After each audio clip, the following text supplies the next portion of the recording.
Hello everyone, Patrick in today's second video. We're going to have a look at the weather for next week to 10 days. For today's second video, that's going to take us around the 20th of May, and we'll be able to extend out beyond that with the extended GFS and ECM ensembles, which run to around a couple of weeks. So we're heading towards the final stages of May with the 2-weekly sort of time frame.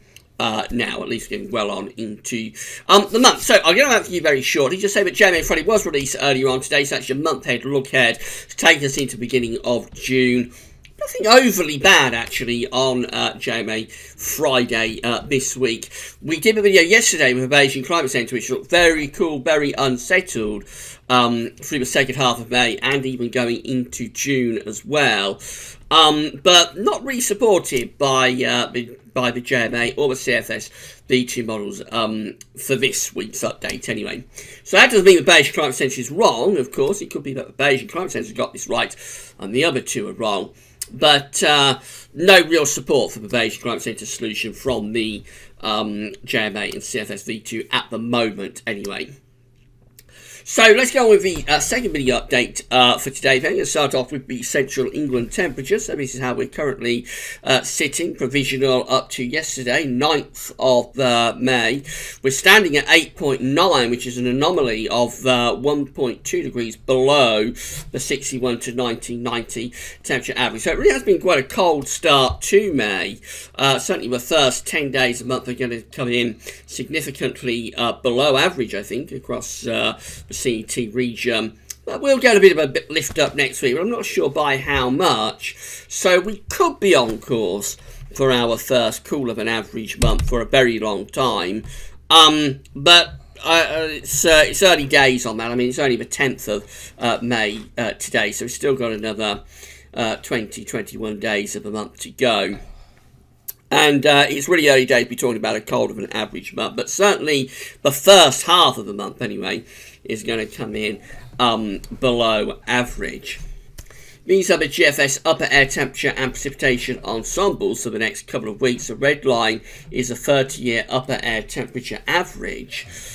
So we're still cooler than average at the moment. We're going to be staying quite cool through to the end of the weekend. Into next week, a slow rise in the temperature takes place, but only going back close to average, really. It's now kind of like in the extended range, so going into the last sort of week of the month, that we are seeing a few hints of the upper air temperatures becoming warmer than average. Of course, that's unreliable. That's in the extended time frame. So yes, temperatures do lift up a bit next week compared to where they are at the moment, where they have been over the past few days. But we're not talking about anything overly warm on the basis of those upper air temperature ensembles anyway.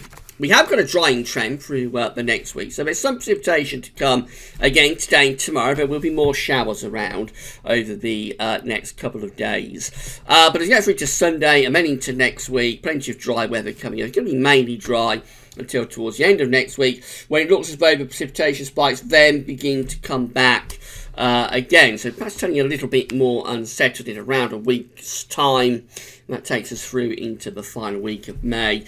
And that's particularly interestingly for more southern parts of the country. I think it'll be one of those odd situations where the south can actually be wetter than the north as we go into the second half of May, which is quite unusual, but maybe a little bit less than usual at this time of year, because you do tend to get areas of high pressure sitting further north at this time of year compared to any other time of year.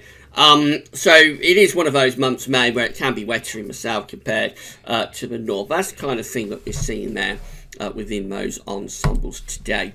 Temperature anomalies from the 10th through to the 18th May, still a little bit cooler than average, not quite as cool as these anomaly charts have been over the past few days for the UK and for Ireland, but from most parts of Europe still looking very, very cool, if not quite cold. Spain and Portugal is warmer, but other than there, it does look a really cool scene across most parts of Europe this week. For the UK and Ireland, For the 10th to the 18th of May, just a little bit below average. So there's a bit of a recovery in temperature starting to become apparent within these anomaly charts. Precipitation anomalies drier than average from the 10th through to the 18th of May, solidly so for the UK and for Ireland. Over in America, a bit of a northwest-southeast split, so these northwestern states are looking warmer than average with their temperature anomaly from the 10th through to the 18th of May, whereas many southern and eastern parts of the states looking colder than average. So a northwest-southeast split across America for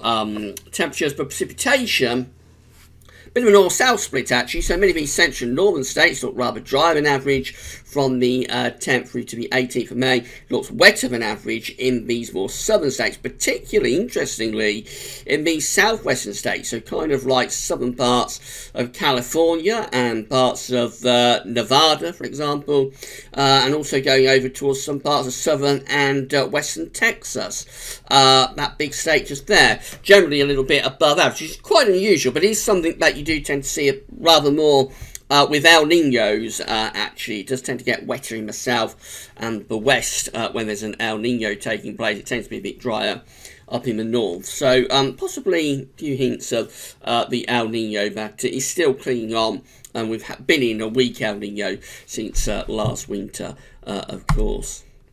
Right, so back close home, this is how the GFS is looking for Monday. High pressure building across the country from Sunday through to Monday. So next week going to be very different to this week. We're going to lose these showers and longer spells of rain that we've had over the past few days. We're going to be replacing low pressure with high pressure. So high pressure is dominating throughout most of next week. But over time, this high pressure is gradually drifting north. So by the end of next week, we start to take high pressure so far north up towards Greenland and Iceland, but we begin to get low pressure developing underneath it, moving up from Biscay and France, possibly bringing some showers or longer spells of rain to southern parts of the country.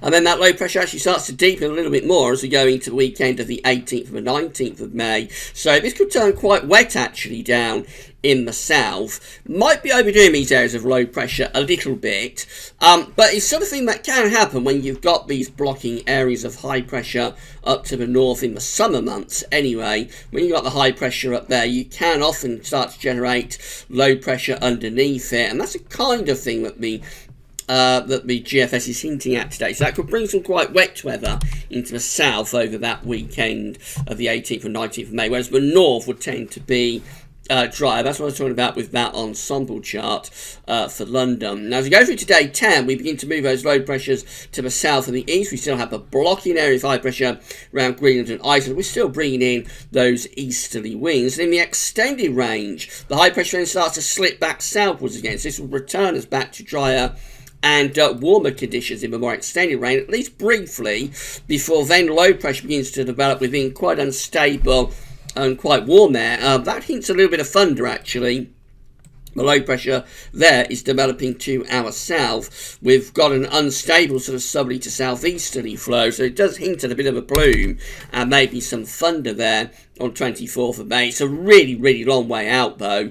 And let's go through to the end of a GFS operational run, which is Sunday the 26th of May, so into the late spring bank holiday weekend. And by the way, late spring bank holiday weekend updates are going to begin at Gasworthy this weekend. So we've only just got rid of the May Day bank holiday weekend, and before that, just a couple of weeks before that, it was Easter. But here we go again. We're going to be off and running into yet another bank holiday weekend with updates over this weekend. So updates of the late spring bank holiday weekend will begin at Gasworthy in the next day or so. That's how this GFS run signs off on Sunday the 26th of May, with low pressure over the country bringing showers, longer spells of rain, and cooler air is moving in from off the Atlantic Ocean too.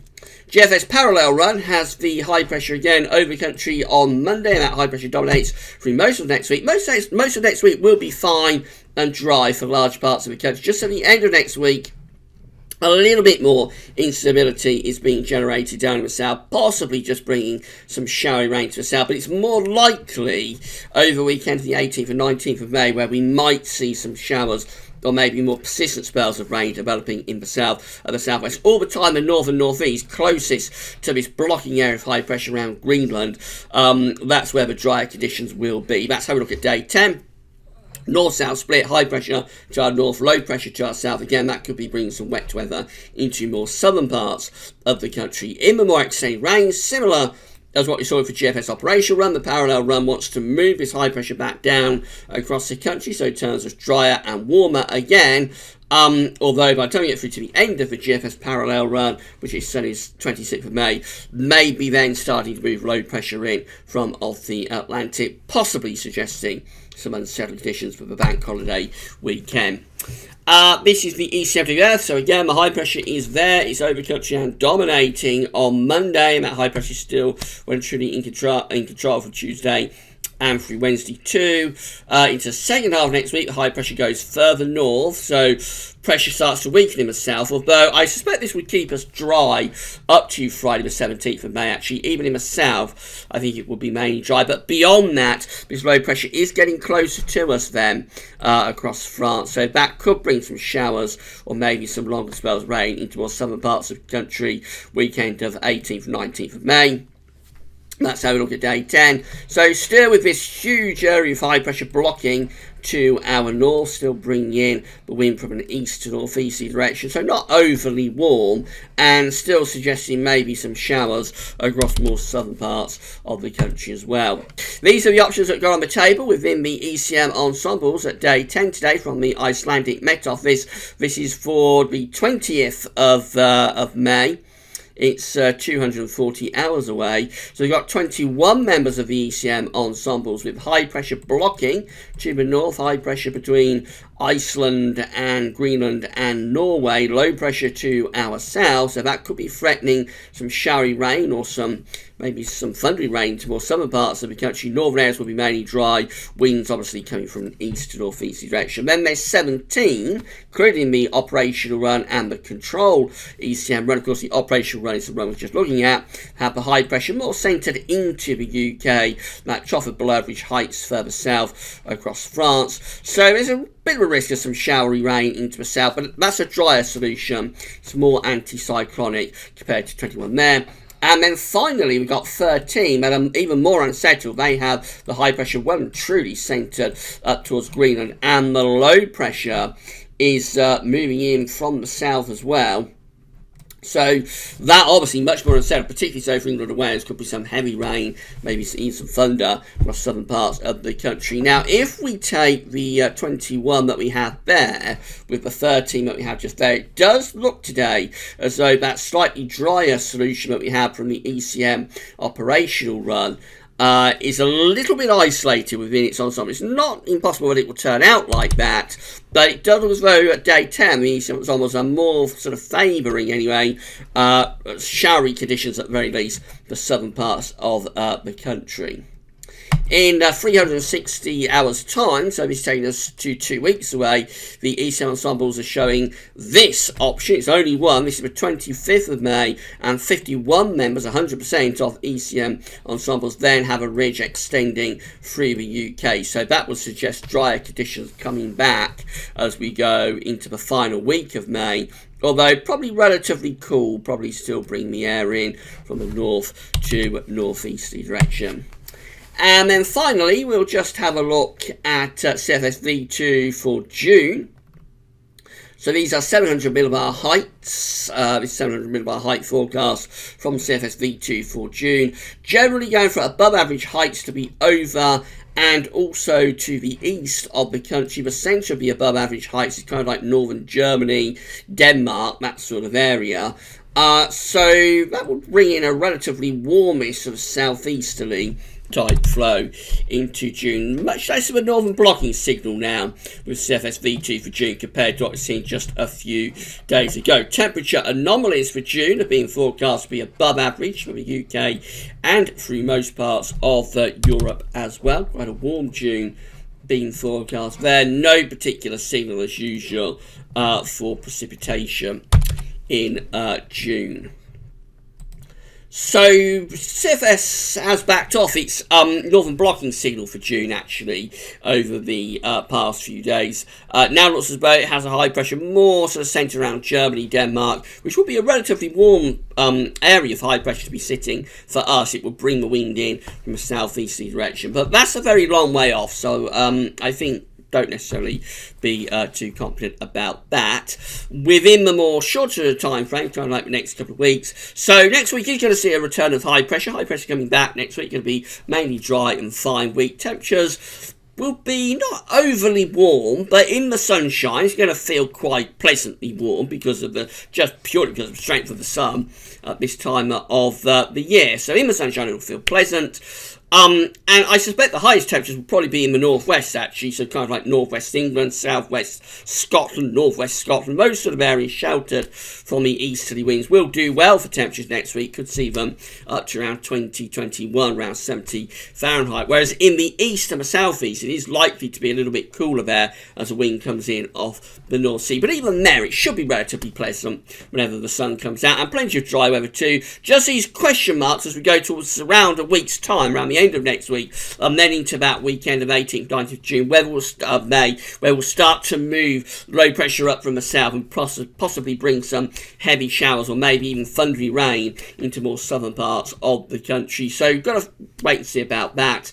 And then as we go in towards the sort of final week to 10 days of May, then possibly looking at a more general breakdown perhaps in the fine weather, but we should wait and see about that. And of course, late spring bank holiday weekend updates will be commencing at Gazovids over this coming weekend, along with all of the other updates that we've got. So we've got Gazovids Sunny Roundup and some more summer analogues coming up on Sunday tomorrow. Week ahead forecast, we'll be with you another week to 10 day video update as well. With all of that going on, I've also got to get this late spring bank holiday weekend update in too. So it's going to be a busy weekend of updates. Keep checking back for all of them. And that's all for now, though, and thanks for watching.